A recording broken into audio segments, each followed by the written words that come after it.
Good afternoon. Good afternoon. Hey. Madam, thank you. Madam Mayoress, Deputy Mayor, distinguished guests, friends and family. So you can guess I was told to say that. Welcome. I trust you've all enjoyed and had your full fill of what is a traditional English lunch. So, speciality of this hotel, I'm told.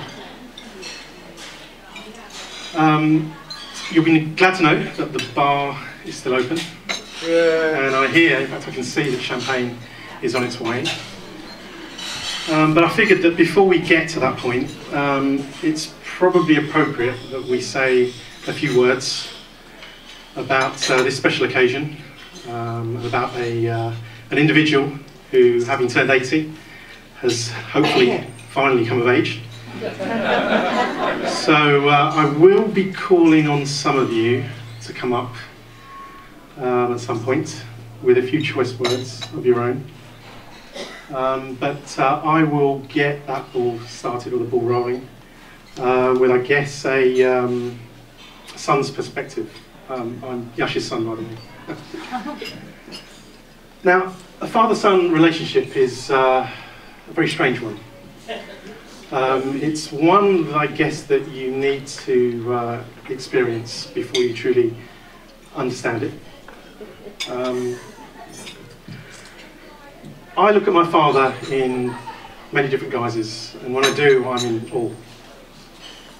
As a family man, he was and still is the Don of the Gupta household. As kids, we used to queue up in the morning, waiting to kiss the hand.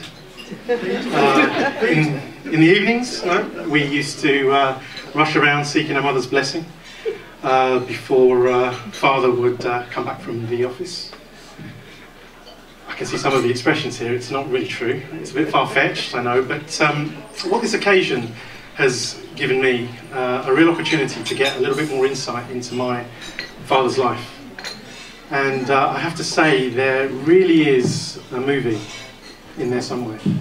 Maybe not The Godfather, but certainly a movie in there somewhere. And I just recall that the first time I went to India with my father, many years ago. And in India, we have a considerable extended family. My father is one of 7 siblings. I get that right? 7 or 8? 7? Yeah. And they have kids, their kids have kids, so it's quite an extensive clan. But one thing that really left a mark was, when we met them all, the respect he commanded was just astonishing. And over the years, I understand why. Closer to home, his commitment, his dedication, his love towards family has been and still is just unrelenting. So we move now to the man, the individual, and he shows those, or brings those attributes into his everyday life. His commitment and dedication to everything he applies himself to is just unquestionable. He's probably the most disciplined individual that I've ever met. He sets himself a goal, and he then works tirelessly to achieve it. So, family man, tremendous individual, and it brings me now to that dynamic of father-son, which I said to you was a strange relationship. Let me explain with a case in point. I have a son, love him to bits. It's cricket season, and it's given him the opportunity to try a new sport for the first time. So I think very, very usual for any parent-child relationship. I want him to enjoy, I want him to do well, I want him to succeed, and I want to help him succeed. Okay, so nothing strange or peculiar there, right? Let me give you a sample transcript of every session, and there's been many sessions when we've gone out to practice. goes something like this, if I can find it. What are you doing? Exclamation mark. You hold the bat like a girl! Exclamation mark. Give me that! Exclamation mark. Let me show you how to do it! Exclamation mark. See, I can hit the ball much further than you! Exclamation mark. Now my boy's 8 years old, and I can hit the ball further than him. But it's that rivalry, that competitiveness in a father-son relationship that makes it very, very odd and very, very strange. Now, I'm no county cricketer, and so it got me thinking that all my father's achievements over his lifetime really gave him a level of justification to shout at me. And I want to take this opportunity to be the bigger man, or as big a man, because I feel that that rivalry and that competitiveness between father and son never dissipates. But I want to take this opportunity today to try and be that bigger person and openly, in fact publicly, acknowledge his achievements without question. Okay? So there are a few of them. Actually, before I start, probably one point to make is that you probably all know that my father was by trade a psychologist. So I'm a psychologist through his over-experimentation. And one of the things that you should note really is that we communicate very well because we have a mutual love of sarcasm and we have this innate ability to read between the lines, okay? So here goes. Born in July 1935, he started working and earning at the age of 12. So that's 68 years of employment. Well, I think that warrants some applause. He became a teacher in India at the tender age of 18. He obtained his first degree in 1955. Got a job as a head teacher at just 22 years of age.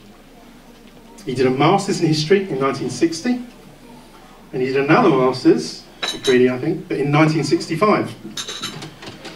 Before coming to the UK in 1966 with just £3 in his pocket. Now, you know, I completely understand the need for parents sometimes to exaggerate a bit to their kids just to get a point across. But £3, I've heard this story many, many times, and all I would like to say, Dad, is that it's never too late to offload. If you ever want to tell me the truth, feel free. Anyway. Ask everybody. What have you paid them? £4? Yeah. Anyway, let's move on. We've got a few more to get through. So having come to the UK with all that money, he got his first teaching job in 1967. Another Master's, this time in psychology in 1970. An advanced psychology diploma in 1973. Wow. And in 1974, he got himself a job as an educational psychologist in the lovely county of Essex. He was promoted to a senior educational psychologist in 1977, a job he worked until his retirement in 1995.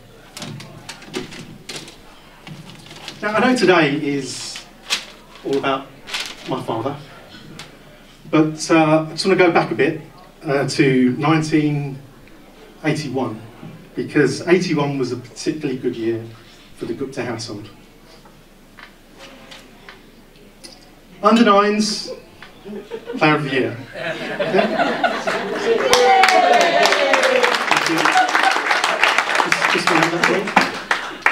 Let's move on.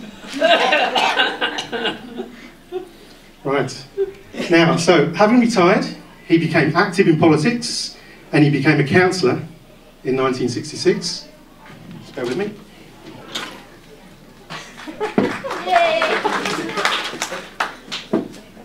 You need something to say, son?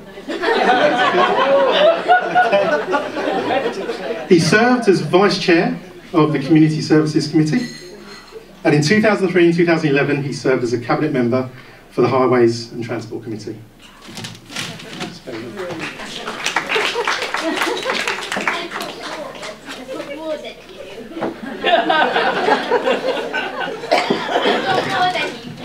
Let's keep going.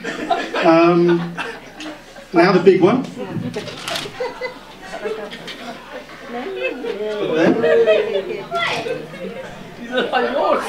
He was awarded an MBE for his services to the community in 2006.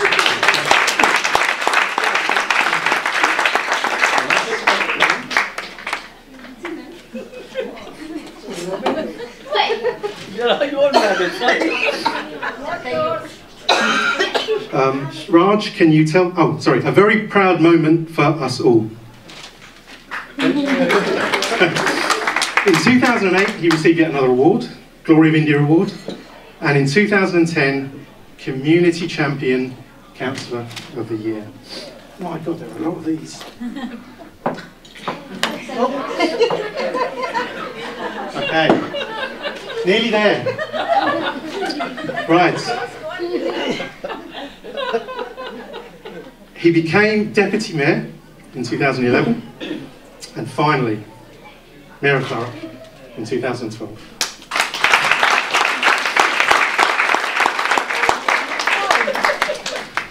Wow. Now, isn't that a nice trophy collection? Yeah? Right. Okay. As a son, I will hold my hands up, okay, and confess that I don't take a huge amount of pleasure in reeling off my dad's achievements, okay? But, as a father, I take tremendous pleasure and a huge amount of pride telling my son how special a person his granddad is.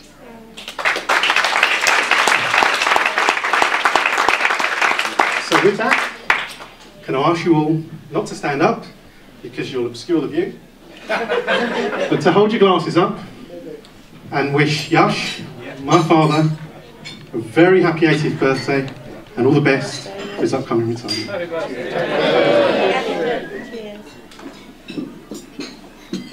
Right, I told you it wouldn't be that long. I'm now going to start calling up others to talk. So would the most beautiful woman in the room please come join me? Oh, you're a modest bunch. I was expecting at least a handful. So, Yash's wife, my mother.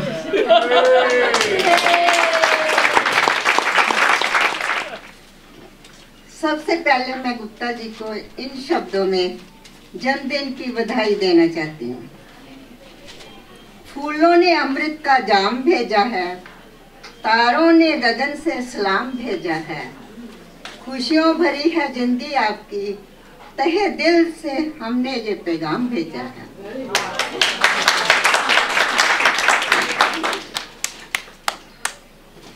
समय एक धारा है, इसका प्रवाह रोके से भी रुकता नहीं। इसी प्रवाह की एक धारा का नाम पति पत्नी का प्यार है, जो उमड़े चाहे ना उमड़े दिलों में सदा बसता है। इसी प्यार के भाव से मैं आपको जन्मदिन की हार्दिक बधाई देती हूँ। ये शुभ दिन आए हर साल, तुम जियो हजारों साल, बस यही है मेरी आरज़ू। जन्मदिन की हार्दिक शुभकामनाएं। आप दीर्घायु हो, यशस्वी हो, माँ दुर्गा की कृपा से आपका पारिवारिक व राष्ट्रीय जीवन सुख सुमंगल व सफल हो। तुम्हारे जन्मदिन पर तुम्हें क्या तोहफा भेजूं? सोना भेजूं या चांदी भेजूं? कोई कीमती हीरा पत्थर हो तो बताना, जो खुद कोहे नूर का हीरा हो। उसे भला मैं क्या भेजूं? अब मैं अपनी छोटी सी कविता करती हूँ। पति न कभी इम्तिहान लेता है, पति न कभी इम्तिहान देता है। पति तो वो है जो बारिश में भीगे चेहरे पर भी आंसुओं को पहचान लेता है। आज रब से मुलाकात की, थोड़ी सी इनके बारे में बात की। मैंने कहा क्या पति है, मैंने क्या किस्मत पाई है। रब ने कहा संभाल के रखना, ये मेरी पसंद है जो तेरे हिस्से में आई है। दिन बीत जाते हैं सुहानी यादें बनकर, बातें रह जाती हैं कहानी बनकर, पर पति तो हमेशा दिल के करीब रहता है, कभी मुस्कान तो कभी आंखों का पानी बनकर।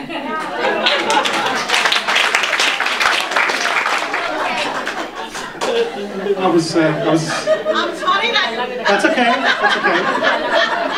I was given a translation here. It was written by my father this morning, but it's literally 2 sentences. I can't work that one out. But anyway, for those of you, including me, that didn't understand, that was a congratulatory message from the wife to the dear husband. The flowers have sent nectar to you, and the stars salute you with the message that your life will be full of happiness. Time is a flow, God, your handwriting's terrible, Dan, which never stops. The love of a husband to the wife is like a flow which never stops, apparently. Following this flow, I give you congratulations on your birthday. I pray to God for your happy long life. What shall I give you on your birthday? Gold, silver or pearls, as you are like the precious diamond Kohinoor.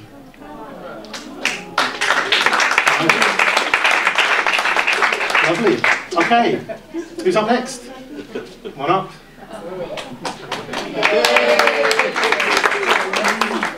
So this is Milan Ian Botham Gupta. Do you want the microphone? You can't stand behind here. Just hold it. I need it. Okay. No, stand over here so people can see you. Okay. My poem is called 3 Generations. 3 generations. My granddad, my papa and me. 3 generations. Together we are a family. From the moment I was born, my granddad has given me unconditional love, inspiring and supporting me and giving me guidance from above. Despite being generations apart, there are many similarities between us. Focused and determined, we are all natural-born leaders.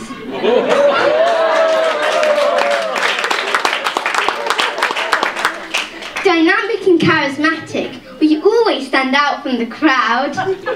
Jovial and happy, we like to laugh out loud. Intelligent and articulate, we would all make great teachers. My granddad and I, we love making speeches.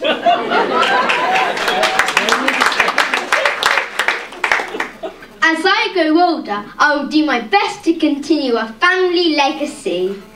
With the privileges you have given me, I'll go forth and make my own history.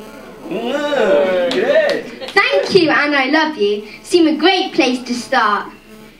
3 generations, 2 role models and 1 beating heart.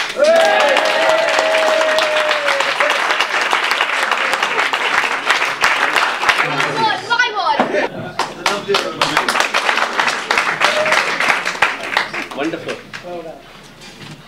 Not too sure how we're going to top that one. But yeah, good afternoon everyone. As much as we'd like to tell you 80 things we love about our granddad, it would probably take far too long. So we've created a list of the top 8 things we love about him. Number 1 is his ambition. He always tells us he came here with £3 in his pocket. And look how far he is now. From a bus conductor to eventually becoming the first Asian mayor of Thurrock. What a massive achievement. His stories motivate us to work hard and make him as proud as he has made us.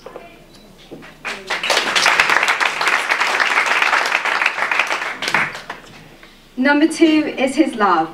He has a lot of love and pride for his family and always wants to spend as much time as possible with us. We've been on many holidays together, from going to Great Yarmouth when we were kids, where we have fond memories of playing on the beach, looking for rabbits and playing cricket in the garden, to going to the Lake District not too long ago, where Nanaji and ourselves enjoyed driving a speedboat. Number 3 is his advice and support. Every week, we know without fail, we'll get a phone call from Nanaji asking us about what mischief we've been up to all week. Unfortunately, he doesn't get much juicy gossip out of us because we're very well-behaved grandchildren. Number 4 is his social media skills. We realise that when it comes to Nanaji, social media skips a generation. Nanaji has a smartphone. He uses his iPod to play budgeons on the dinner table, and he even has Facebook, which thankfully Mum and Dad haven't got the hang of yet. He does need a little bit more practice with touch screens though. One of my friends the other day got a friend request from a Yash Gupta. He was very confused. Number 5 is his sense of commitment. Nanaji's amazing physique is down to his exercise regime. Every morning, without fail, Nanaji is in the garden doing headstands, running and meditation. And laughing. A unique part of Nanaji's exercise routine is his laughter therapy. You know, when you're staying over at Nanaji's house, you'll be woken up, not by the sound of robins, but by the sound of Nanaji's laughter. A laughter which I'm sure his neighbours have come to enjoy. Number 6 is his celebrity status. Nanaji is all over the local paper and Thurrock webpage. He's always sending us links on WhatsApp to a new article headline starring Yash Gupta. We also get to photobomb some of the pictures and occasionally get a mention to try and bring our street cred up to his level. A day which I'll never forget though is when I went with Nanaji to meet the Queen, which I was so excited about. Cheekily, I even kept one of the Queen's paper towels from the restrooms as a souvenir. It's recently been stored in a top secret location. It was a privilege to see Nanaji up on stage receiving his MBE award.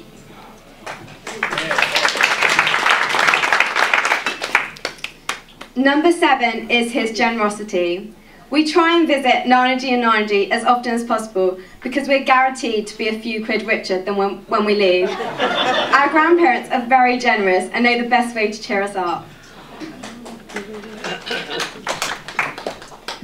Last but not least, number 8. Our favourite thing we love about Nanaji is his approach to life.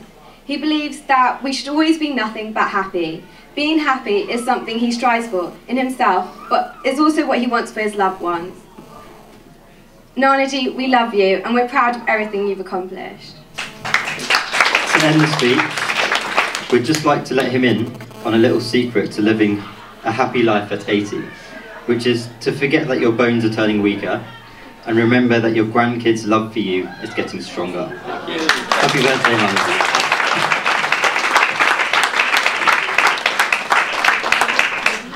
Thank you both of you, my love. Thank you. Thank you. How proud I am, you see, having such nice grandchildren. And a nice son as well, you see. I was about to say, for those observant members of the audience, I never got a hug, and neither did my mum. But never mind, used to that. Okay, now, one of my dad's very close friends, his experiences are very, very similar. We've heard his lovely wife already sing. So can I ask Uncle Devraj? I should say, and you probably know that in Indian culture, every older man is an uncle, every elder woman is an auntie. So Uncle Devraj, could you come up and share some memories, please?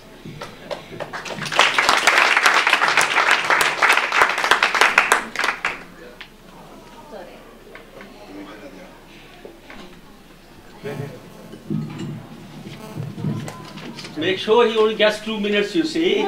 He's a politician, you see. He'll go on. Madam Mayor, distinguished guests, ladies and gentlemen, and children. Now, the danger of speaking last is that whatever you want to say has already been said. Raju, you made a brilliant speech, but I hate you for saying what I wanted to say. So what I'm going to say sounds redundant really, but some things are so important, they are well worth repeating. It's too late for me to rethink my speech, so I'm going to repeat the things Raju has said. You know, whilst birthday is a time for celebration, it's also a day to reflect back on the years gone by. Call it stock taking, whatever you will. And Yash, you know, is a modest man, so he doesn't want to talk about himself. So someone else got to do, Raju, me, and others. I'm delighted to do this. And as long time, very close friends, we have got to know each other very well. So I'm in a good position to make some reflections on this. As Raju mentioned, in a lifespan of 80 years, it's a long time. And you can't encompass that in 2 minutes, Yash. It needs a fair time. And in that time, a world war, many other wars, though Yash didn't start any of them, but it's a long time. So I will be brief, but never you trust a speaker who starts with saying, I will be brief. But I will be brief. Yash had a tough life in India, like most people here did. Worked very, very hard, as Raju said. He distinguished himself in higher education, had a string of degrees, took up teaching, was rapidly promoted as a head teacher. But life in India still was very hard. He comes to the UK, like most of the people in this room, for a better life, economically speaking. He did very well indeed in making a better life for himself and his family. But he also came with another dream. And I know this very well because my first meeting was about this, about higher education, how much it is valued within the Indian continent. And he did very well. Whilst teaching full-time, he completed MA in education, went to Swansea, University of Wales to train as psychologist, distinguished himself as a psychologist, educational psychologist, promoted rapidly to senior position. Not only that, and this is something Raju failed to mention, he wrote extensively on professional educational psychology matters. I remember when I was researching for a project, I felt so proud reading his work, and his work also being mentioned by so many other researchers and authors. In fact, in my own research, I made several references to certain Y.P. Gupta, 1973, Y.P. Gupta, 1977, Y.P. Gupta, blah, blah, blah, and that made me very proud of you. And that was really dream come true for you, Yash, wasn't it? True. And we often talked about this.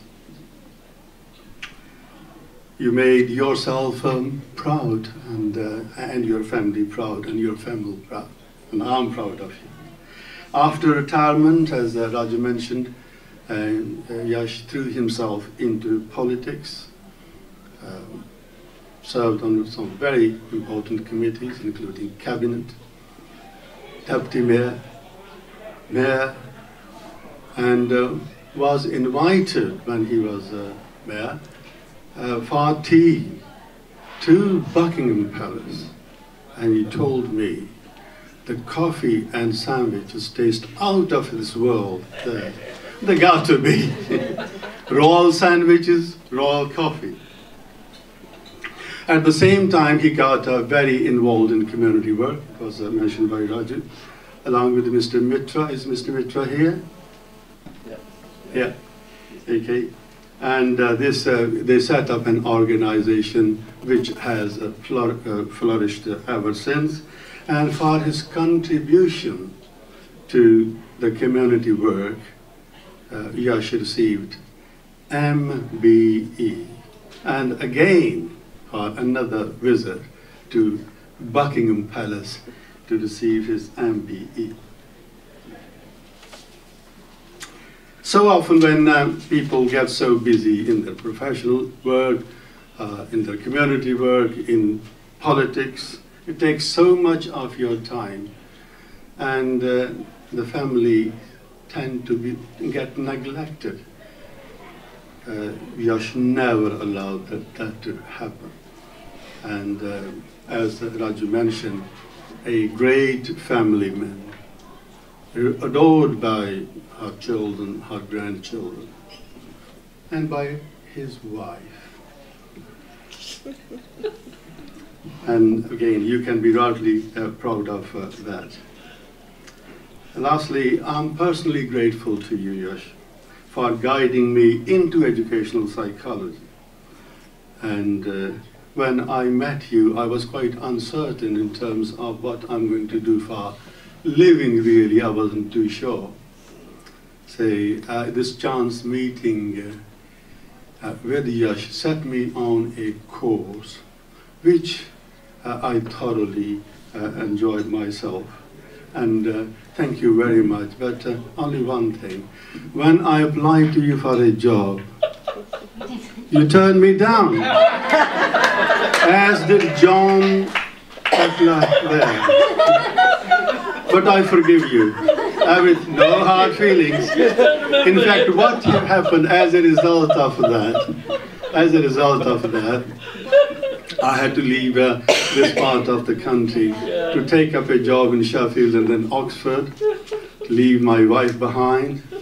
And I enjoyed those years of single blessedness whilst being married at the same time. The best of both worlds. So anyway, I should be grateful to both of you. So Yash, have a wonderful day. I can already see that you're having a whale of a time. Look forward to your 90th and then the 100th birth. Oh, thank you. Happy birthday.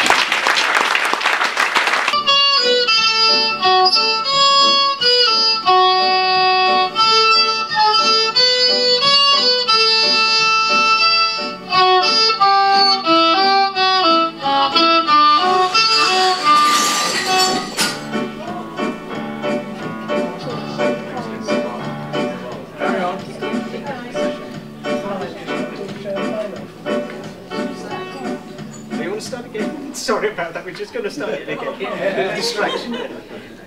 Okay, here we go.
glasses. And I can see most people are sitting comfortably, trying to listen to me.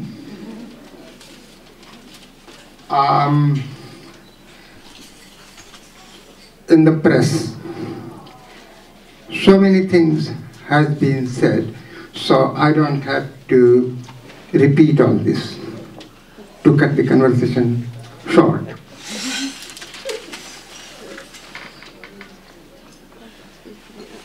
Ladies and gentlemen, is Mr. Gupta's 80th birthday? To me, he is only 41-year-old. Why? Because we both grew up together for the last 41 years. Our families, children, they grew up together. We went several family holidays. We meet so often to each other. We know so many things about each other. He might be thinking what I am going to say.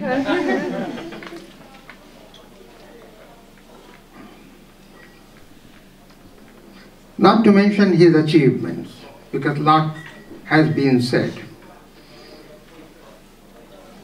As a friend, I like the best qualities in him. Not only smiling, he laughs.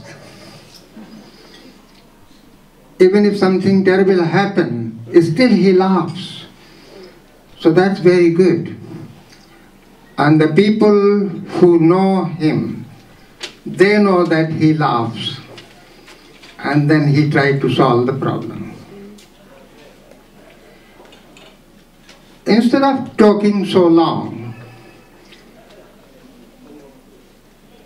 I just found few poems which I will read for him.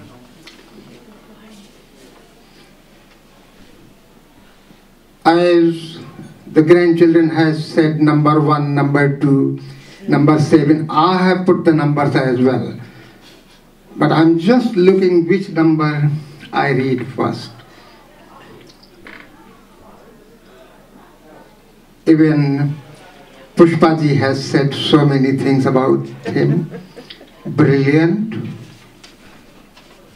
A woman's support is very, very important in man's success. At home, I know well how they behave each other. Very good jokes, very good family.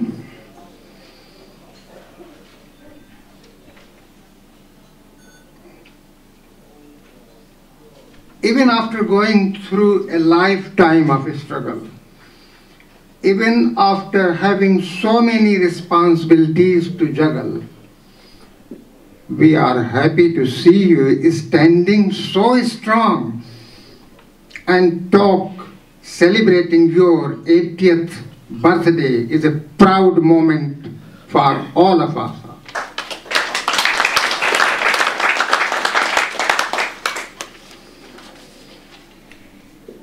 Number 2.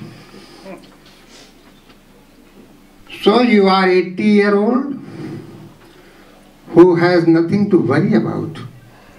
Of course, you don't have to achieve so much. Who has the most loving, caring family. 80th birthday is all about acting. If you do not want to do anything, I have read in the press that he is planning to retire in May. No idea whether it's an excuse, because when you become old, you can pretend that you are in pain. You are 80-year-old, nobody can say anything. Fool people by acting wobbly. Although you are very strong, and if this trick seemed to work, Keep using it all the life long. Happy 80th birthday. Even if you can't hear and wearing hearing aid, oh sorry, I'm telling my secret. Pretend that you can't hear.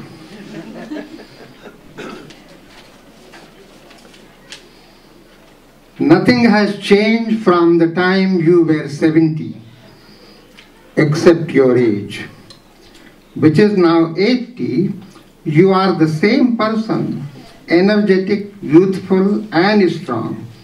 Wish you a happy birthday. We hope and wish that you live long. Happy 80th birthday. Number 5. Number 5, the last one. Number 5. When you turn 100, we will all have a grand party. This is just a lead up to all that festivity. 80 is the beginning of the good life and good time to come. This is just a beginning. So, next 20 years, next 30 years. I have read a book recently, How to Live Up to 110. So, I'm looking forward to celebrating Yash Gupta's 100th birthday or 110th birthday. Happy birthday, and give us a big laugh. Mrs. Kent and distinguished members of the community, welcome, and all namaskar to everybody. I just want to say a few words regarding my relations with Mr. Gupta.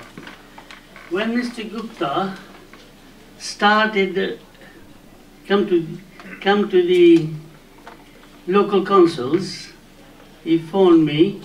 He retired in August 1995, and straight away he joined the Labour Party, and he was selected member to stand in one of the wards. So he phoned me and said that he needed some help. I said, yes, I will give you full support. So, 2 months before the election, me and my wife, Yash and his wife, 4 of us, were dropping pamphlets from door to door. And we kept doing that until the elections came, and we really worked hard. And when the result came, we were very happy, because now Mr. Gupta was a Councillor Gupta. And after that, he said to me that we should start a small singing group, yes? Prayer group. We start a small prayer group, which was all our friends get together every month, and there was a very nice, very nice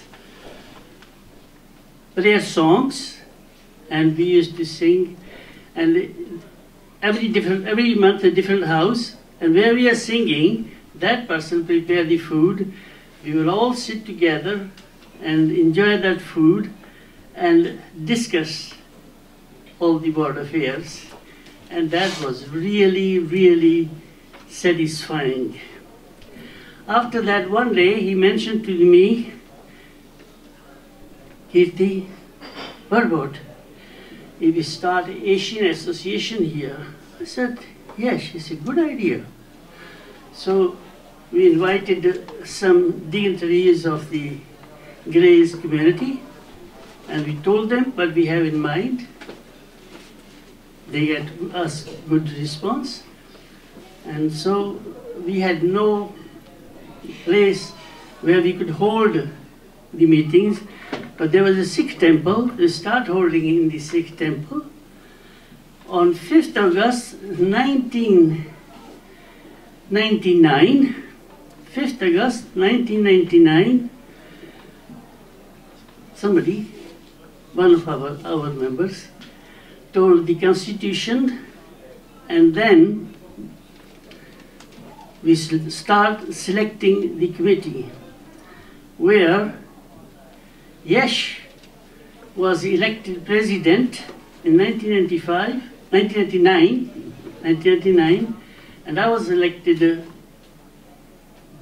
secretary. Yash, that's a fellow sitting over there, Mr. Chadda, he was elected treasurer. So me and Yash Gupta worked 14 years from the same post as he was president, I was secretary, and when in 2012 and 13 he became mayor, so he said, now that's too much, I have reached my goal, you look after it. So I became president, and Mr. Chadda, who was treasurer, he became secretary. So now we are given lots of other houses for the resource center, and there was a resource left, empty house left near the high street. At the end they gave it that needs lots and lots of work doing, because it was empty for, we don't know, 10 years. And we really worked hard, decorated it, and now it is our center.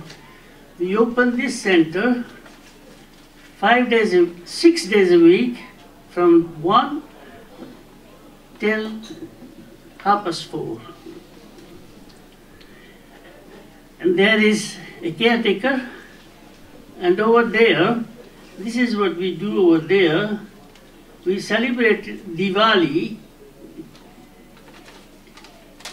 in our local theater, and Baisakhi in our center. And we also celebrate music classes twice a day, morning for the adults and evening for the children. And also we teach English classes, the people who just from the European community coming, they can't speak English. So on Tuesday and Thursday we hold 2 classes and teach them free of charge, voluntarily, the English, teaching English. And we have yoga on Saturday, and also Tai Chi on Monday morning. We have coffee morning every other Monday. We have karaoke every Tuesday. The Nepalese group holds meetings there, and also Punjabi community come and sit there, enjoy the show. And these are the things which bring us very, very satisfaction that yes, we have done something for the community. I now just want to say last few words for Yash's happy birthday. It is hard to believe that you have reached 80. You are such a youthful person, as we all know. Many years stretch the future length. May your health go from strength to strength. May today be extra special one. Well, this is definitely after the Lord Mayor's show, me.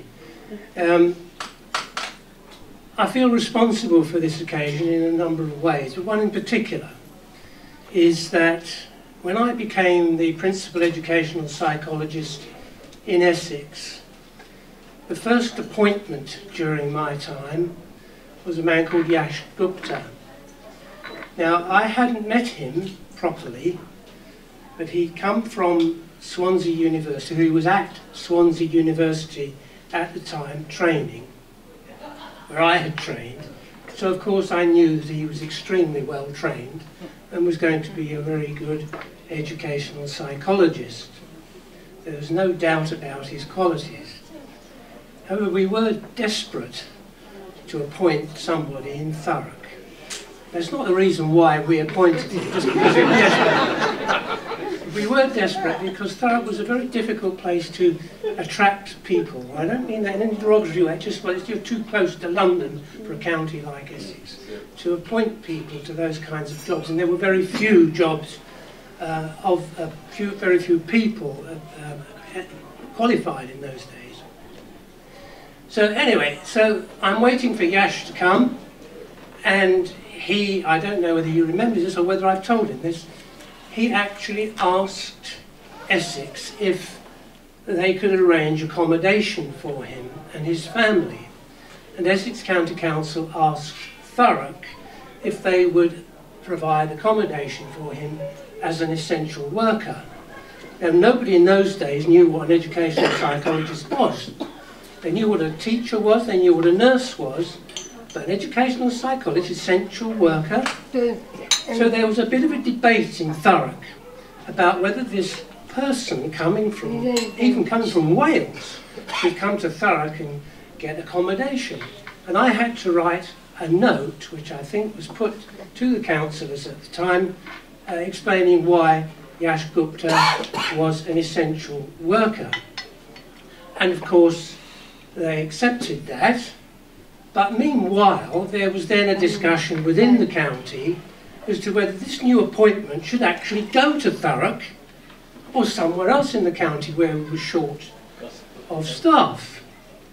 Now, me having already committed myself to supporting him in Thurrock and knowing what a difficult area Thurrock is politically, if I may say so, not really, no, was that I didn't want to upset anybody, and I said no, he has to go in Thurrock. We need someone in Thurrock, even though we need somebody somewhere else.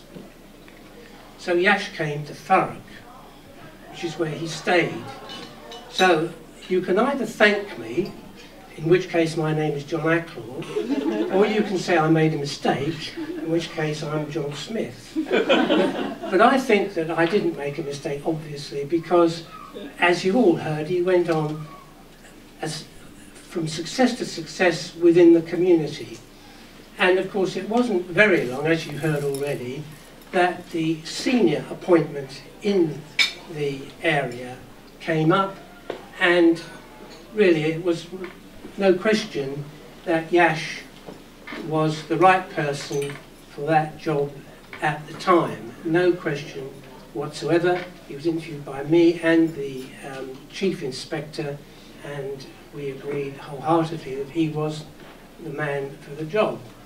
And I've never, in the long time that he and I have been associated professionally, have regretted that. I have had some, I've made some mistakes, and you heard one earlier of not appointing deaf. Well, one does make mistakes in situations like that, and I have made a lot in my time, I confess, but this is not one of them. Yash was the perfect man for the job, and obviously what came out through his professional work was his dedication, both professionally as a psychologist, but as a human being, as far as wanting to help people. That's what an educational psychologist is often, or not often, is motivated by. We want to be there to make the world a better place. And Yash, obviously, from what we've heard today, hasn't really confined himself to that professional role. He's worked within the community, and, well, you all love him as a person who's made a tremendous contribution to the community. I valued him very highly as a professional colleague. He was, well, can I say this without embarrassing myself, that not all educational psychologists, well, a lot of educational psychologists need a psychologist themselves, but not Yash. Yash was steady, reliable, and at a professional level, somebody who would tell me what he thought, but in a nice way, and a way that I could accept, and I listened. And I felt very supported in what was sometimes an awkward job by Yash. So I am both privileged and honoured to be here, to be able to say, Yash, thank you very much for your friendship, your professional friendship and your personal friendship over the years. And I'm very, very pleased to be here, and sorry that my wife couldn't be here, she's in America. So it has been an honour to be here and just to be able to say these few words. And also to feel again, as I said right at the beginning, that I'm proud to have been responsible that he eventually became your mayor. Because if you think about it, he might have been the mayor of Braintree. Sorry, Yash, I can't help interfering, you know that. I was thinking earlier about how long I've known Yash, and I knew it was a while, but I think it was this one that gave the game away, because my little brother played in the same under-9s team, and I was that season's perennial linesman. Raj was the goalkeeper. Still a fine figure of a man, you can see that, but I remember those days very clearly. So it was 1981 when I first met Yash, and our paths didn't cross again until 1995, when Yash, having retired, decided to join the local Labour Party and to throw himself into politics. And I remember asking Yash, when Yash decided that he wanted to stand to become a local councillor, what it was that made him want to do that. And I remember it very clearly. Yash said that he was entering what he described as the third phase of his life. The phase when he wanted to use the skills, the experience, the kind of tapestry that he'd picked up through his life for the good of his local community. So Yash was selected to fight a council seat in a ward that was then known as Grays North, a Conservative ward. We had them then too, which Yash managed to win for the Labour Party with a thumping majority. And it was then that Yash and I really started to get to know each other and to work together. And over the last kind of 19 years, Yash and I have regularly, every other Saturday, sat in church halls and in libraries, having open advice surgeries, where people come in, tell you what their issues are, and you try to help. And I can genuinely count on the fingers, I think, of one hand, how many of those Saturday mornings Yash has missed in the last 19 years. And that says an awful lot about Yash's dedication and commitment, not only to his local community, but to just about anything that Yash says that he's going to do. And I've always been really, really lucky to have Yash as a member of the Labour group. Because if you ask Yash to do something, you can forget about it, you know that it's going to be done. And Yash, I'm always very, very grateful for that. So we come forward to 2010, when Labour in Thurrock retook the administration of the council, and I was happy to be able to offer Yash a role on what's known as the council's cabinet. We gave him responsibility for highways and transportation, what in the old days would have been the chairman of the committee. Roads and highways, Yash. And I just say to everybody here from Thurrock, next time you go over one of our potholes, just bring Yash to mind, because the chances are it's one that Yash neglected to fill. Yash served as the portfolio holder for 2 years before becoming the mayor of the borough, as we've heard, in 2012. 2012, the Olympic year, the London Olympics. And it has to be said that Yash was pretty much an Olympian mayor. Yash made over 360 engagements, meeting 360 different community groups in that 1 year. And everywhere he went, if it was outside the borough, he gave a really good impression of Thurrock, acting as a fantastic ambassador for our borough. And if he was meeting a group from within the borough, then he gave a good impression of the council, and that's so important. Yash got the balance right between being the fun-loving Yash that we all know, and upholding the dignity of the mayoral office, something that's not always done. I have to say that Sue, sitting next to Yash, is managing to pull off exactly the same trick this year. It's difficult, but Yash did it incredibly well. I've already said that Yash has amazing dedication. All those people that would come to a surgery, or the people that would phone, always got at least a phone call back. They very often got a knock on the door. And Yash would actually take his role very, very seriously, which sometimes led him into positions that were not what you'd expect. actually. So when, I think what is euphemistically called an adult store opened its doors in Grays and applied for a licence, I don't know what the shop was called then. I now know today it's called 50 Shades of Grays. What else would it be called? Yash received an awful lot of letters from residents saying that he should oppose the licence. That wasn't enough for Yash, so he went and visited the store. I think he took Pashma with him, and the two of them went into the store, and the guy sort of looked at them and said, "My." So the man showed him. And Yash said, he told me, they were mainly magazines and I see worse in my newsagent. And a complimentary copy of 50 Shades. And a complimentary copy, indeed.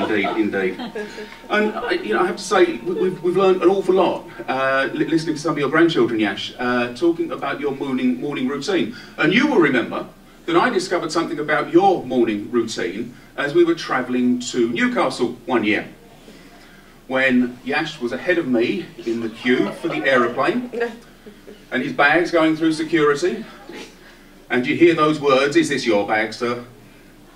So Yash said, "Yes, that's my bag." "Did you pack this bag yourself, sir?" "Yes, I did." "Are you aware of the law regarding knives on aeroplanes, sir?" And Yash said, "Well, yes." "So you wouldn't have a knife in your bag at all then, sir?" "No." "Are you sure?" "Well, only a little one." So the security guy says, "Would you mind taking your little knife out of your bag, please, sir?" So Yash delves into the bag and brings out what can only be described as a flip knife. That long, a little wooden handle. So he gives the security guy the knife, and he flicks it open, and he said, "So this is your little knife then, is it, sir?" "Yes." "Can I ask you why you're taking this little knife onto an aeroplane?" To which Yash says, "It's for cutting up my lemons and ginger in the morning." I have to say that we managed to make it through security. The guy decided that it wasn't worth prosecuting, so everything ended well. Though it may not have, because as Yash is saying thank you very much and putting everything back in his bag and zips the bag up, he did turn to the security man and say, "Can I have my knife back, please?" At which time I ushered him away, as you can imagine. Yash, it has been an absolute privilege to serve with you for the last 19 years. The other thing that I know is that every single person that you've helped, you have made a note of them, of their name, their address, their telephone number, their email address, and you put it all in a book. Yash isn't standing for council again. I want that book, Yash. Those contacts will be absolute gold dust. These days we have computer programs to do it, but before then, Yash kept it all in a book. Yash, it has been a privilege to serve with you. Thank you for all you've done. Thank you for all you've done for the good of the Labour Party and the good of the community. I too wish you a happy 80th birthday. We saw you on the screen there getting your MBE earlier. I thought until now it was only the Queen that has 2 birthdays, but we now all know that Yash also shares with that. Yash, I hope you enjoy both of your birthdays, and thank you very much again for all you do. It's a real honour to be here this afternoon. I know exactly when Yash and I first met, and it's just coming up to 9 years ago when we moved to Grays. And Yash and I were both governors at Quarry Hill. In those days, Quarry Hill was 2 separate schools, a juniors and an infant school. And as the junior school went through some troubled times, I think Yash and I almost were at meetings together every other night as those events took place. But we supported the schools through lots of challenges and lots of meetings, and both of us stuck with the school and made sure that it was in a good place by the time that we left. So Quarry Hill, infants and junior schools, the first time that I met Yash. Also walking to the school and walking back again, we realised that we're quite close neighbours. From the back of the rectory where I live, I can see Yash's house quite clearly, particularly in the winter when the leaves are off the tree, and I can see if Yash's car's on the driveway or if he's in or out. And Sarah and I have had the real privilege of visiting Yash and Pushpa's home many times for fine hospitality. And Yash, you're a fantastic cook, aren't you? Or is it really Pushpa that it is the cook? But Credit goes to Pushpa. well, I know, yeah, I did know that really. I know how you waited on and looked after so well. But it's been a real privilege to be able to share it in your home as well with those things. As was mentioned, a few years ago it was decided that it was really important that with Thurrock being such a multicultural community that there should be an active interfaith forum. And so plans were put in place to try and establish a new group. And Yash has been an active partner in that from the very outset, representing the Hindu community. And by my involvement in that group, I've learned quite a lot about Hinduism, and I've had the real privilege of meeting other community leaders within the borough. Inevitably, those sort of programmes are quite difficult to sustain, and I think all credit to Yash for sticking with that programme. Thurrock Faith Matters is there primarily, I think, because of Yash's commitment, making it clear that he wasn't there as a councillor, but was a member of the faith community. I know that's a really important part of the person that you are, Yash, as a Hindu. Also, with Thurrock Council, as was mentioned, Yash became mayor in 2012, and I was absolutely honoured to be asked to be Yash's mayoral chaplain. And so through that year, Yash and I had lots of journeys together in the Jag. Because we both live so close to each other, we were both able to get lifts to different events. And I accompanied Yash to lots of different events, and I want to echo everything that John has said about the way in which Yash undertook that role as Mayor's chaplain. It might be quite easy to think of Yash now at 80 as sort of winding down and beginning to sort of really just cruise through to retirement next year. But I'm also a member of the Thurrock Council Children's Overview and Scrutiny Committee, and that committee met last week for the first time in this municipal year. And Yash has also come back onto that committee. And I'd have to tell you that Yash's engagement in detail and commitment to trying to address the really important issues affecting children and young people across our borough is as keen and as astute as ever. So Yash, all credit to you for all of those things. I want to really publicly say, Yash, that I greatly value your friendship, your wisdom, your good humour, your commitment, but I think most of all your laughter, because I don't think we've ever been to an event together where we've both not laughed. However difficult it might have been, there's always been something we've been able to see positively. So it's an absolute privilege to join with those who have expressed their congratulations on your 80th birthday. Thank you.